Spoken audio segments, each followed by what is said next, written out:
పూరా లోకల్. కాళేశ్వరం నోటీసులు అనేటివి ఒక పెద్ద కుట్ర. కేసీఆర్ గారిని బదనాం చేయాలని పరిపాలన మీద దృష్టి పెడతలేరు, వాళ్ళు బదనాం చేయడం దృష్టి పెడుతుంది. 100% డైవర్షన్ పాలిటిక్స్.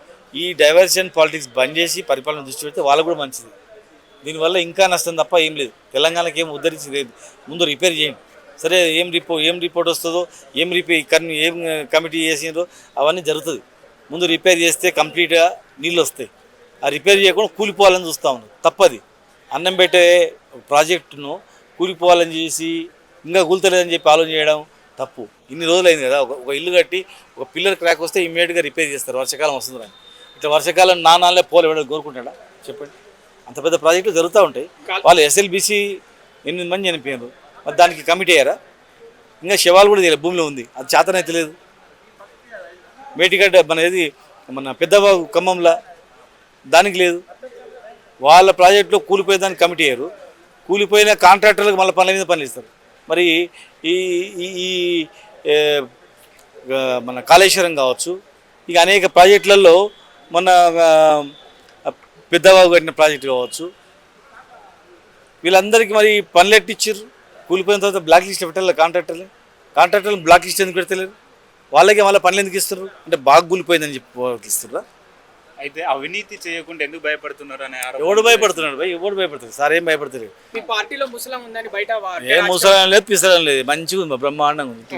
అంటే ఇప్పుడు తెలంగాణ రాష్ట్రంలో ఇప్పుడు అందాల పోటీలు జరుగుతున్నాయి, వాటిపైన మీ అభిప్రాయం?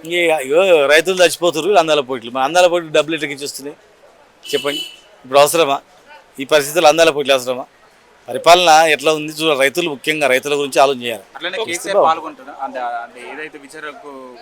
అరే లీగల్ టీం ఉంది, దాన్ని ఎట్లా చేయాలని చూస్తారు. ఒకప్పుడు ఈటల రాజేందర్ మీ సహచార మంత్రిగా ఉన్నాడు. ఇప్పుడు కాళేశ్వరం విషయంలో ఇప్పుడు ఆయన కూడా నోటీసులు అందుకున్నారు. అదే ఈటల రాజేందర్ గారు బీజేపీలో ఉన్నాడు కనుక ఆయన నోటీసులు ఇవ్వాలి. వీళ్ళంతా TRS పార్టీ, BRS కనుక వీళ్ళకి ఇవ్వాలి. అదే కమిటీలో ఉన్నటువంటి